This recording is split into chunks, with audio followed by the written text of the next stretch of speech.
He came out of the sea and was arrested on the beach. Two men in suits standing over his clothes as he returned from his swim. They ordered him to get dressed quickly, pull his trousers over his wet trunks.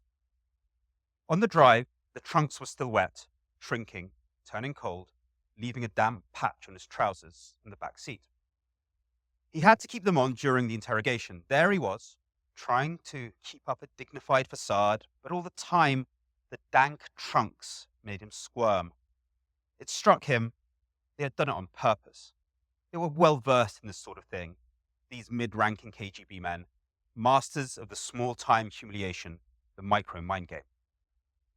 Why had they arrested him here, he wondered, in Odessa, not where he lived in Kiev?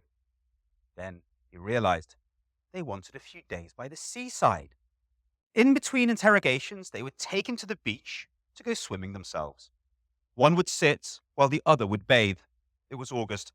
One time an artist took out an easel and began to paint the three of them. The colonel and major grew nervous. They were KGB. They weren't meant to have their images recorded during an operation. Go have a look at what he's drawing, they ordered their prisoner. He went over and had a look. Now it was his turn to mess with them a little. He's not drawn a good likeness of me, but you're coming out very true to life.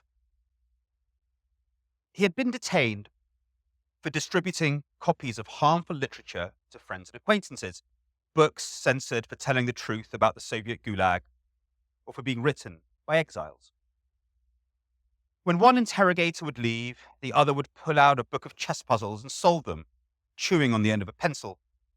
At first, the prisoner wondered if this was some sort of clever mind game. Then he realized man was just lazy, killing time at work. After 6 days, he was permitted to go back to Kiev, but the investigation continued. On the way from work, at the library, the black car would pull up and take him for more interrogations. During that time, life went on. His fiancée conceived, they married. At the back of the reception lurked a KGB photographer. He moved in with his wife's family in a flat opposite the Golosievsky Park, where his father-in-law had put up a palace of cages for his dozens of canaries, an aviary of throbbing feathers dasking against the backdrop of the park. Every time the doorbell rang, he would start, scared it was the KGB, and would begin burning anything incriminating. Letters, articles, lists of arrests. The canaries would beat their wings in a panic-stricken flutter.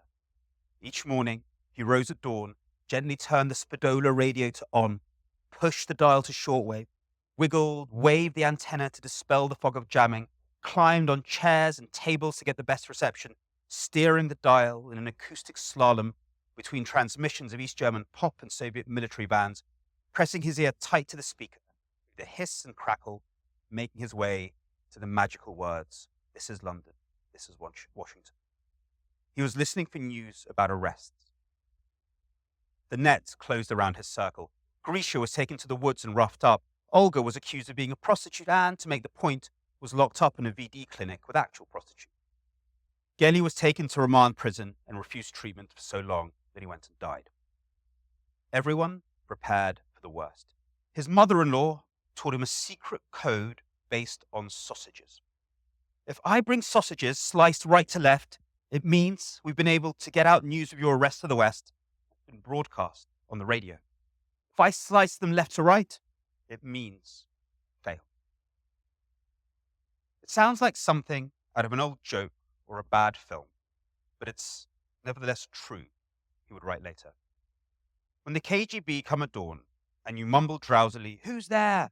they often shout, "Telegram." You proceed in semi-sleep, trying not to wake up too much so you can still go back to a snug dream. One moment, you moan, pull on the nearest trousers, dig out some change to pay the messenger, open the door. The most painful part is not that they have come for you or that they have got you up so early, but that you, like some small boy, fell for the lie about delivering a telegram. You squeeze in your hot palm the suddenly sweaty change, holding back tears of humiliation. At 8 a.m. on 30th September 1977, in between interrogations, their child was born. My grandmother wanted me to be called Pinchas after her grandfather. My parents wanted Theodore. I ended up being named Pyotr, the first of several renegotiations of my name. 40 years have passed since my parents were pursued by the KGB for the simple right to read, to write, to listen to what they chose to, and say what they wanted. Today, the world they hoped for, in which censorship would fall like the Berlin Wall, can seem much closer. We live in what academics call an era of information abundance. But the assumptions that underlay the struggles for rights and freedoms in the 20th century, between citizens armed with truth and information and regimes with their censors and secret police, have been turned upside down. We now have more information than ever before, but it hasn't brought only the benefits we expected. More information was supposed to mean more freedom to stand up to the powerful, but it's also given them new ways to crush and silence dissent. More information was supposed to mean a more informed debate, but we seem less capable of deliberation than ever. More information was supposed to mean mutual understanding across borders, but it's also made possible new and more subtle forms of conflict and subversion. We live in a world of mass persuasion run amok, where the means of manipulation have gone forth and multiplied. A world of dark ads, psyops, hacks, bots, soft facts, deepfakes, fake news, Putin, trolls, and Trump. So, as I say, you'll have to read the book to find out what happened to my parents. But the reason I sort of start the book off, or had to start the book off with my parents' story, was because it was a way of getting at the assumptions that we always had about the connection between democracy and information. So interwoven in that, hopefully reasonably interesting story, is kind of what my parents were fighting for, which is a kind of compressed version of how we thought a democratic public sphere should be. So obviously they're fighting against censorship. That was always the great fight. You had nasty dictators on one hand, trying to suppress information, trying to censor people, shut them up, take away their printing presses. And you had critics, pro-democracy activists trying to express themselves. So it was censorship versus self-expression.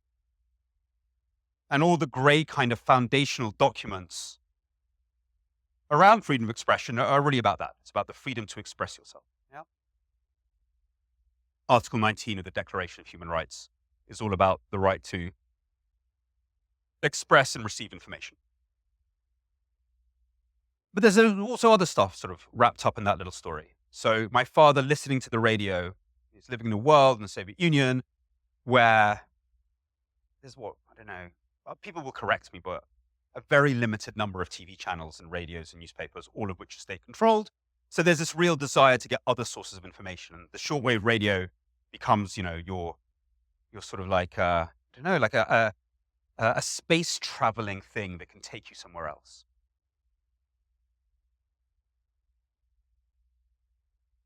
And also, I think an idea of self-expression, which is, I have a lot more of that in the book as I work through it. My father was, apart from a writer, he was a poet, and he would write this very, very sort of self-expressive, somewhat indulgent poetry, all about his own, how he felt, very romantic. But that was kind of an act of resistance in a culture where you weren't meant to have too many of your own, where the self was subjugated to the state, and any feelings you're meant to have were about building a great socialist society. You were not meant to indulge in individualism that way. And I think we've always had that, this idea that self-expression leads to emancipation. So whether it's rock and roll or jazz, the more free you are, the more powerful you are in some way. But in the information environment we live in today, that seems to have been turned upside down. So, and I'll be telling a bunch of stories about this today, but information is now used not just to sort of like enhance the public debate, but quite the opposite, to cause chaos, to shut people up by enveloping them in negative information, to flood the zone with shit, to sort of quote Steve Bannon. That's more information. That's not restricting information. That's overloading the information environment. Pluralism was meant to lead to better debate, but we can see, I think especially in America, an environment where pluralism leads to polarization that's so vicious, the democratic debate breaks down. And that's China's argument about America. Look at it. They just row amongst each other. They're incapable of making policy, even when it would be good for them. But even this connection between kind of self-expression and emancipation, I think, has been broken. The more you express yourself on Facebook, the more you talk about yourself on social media, the more that's transmuted into data and given to advertisers or political propagandists to then influence you in ways that you may not even be aware of.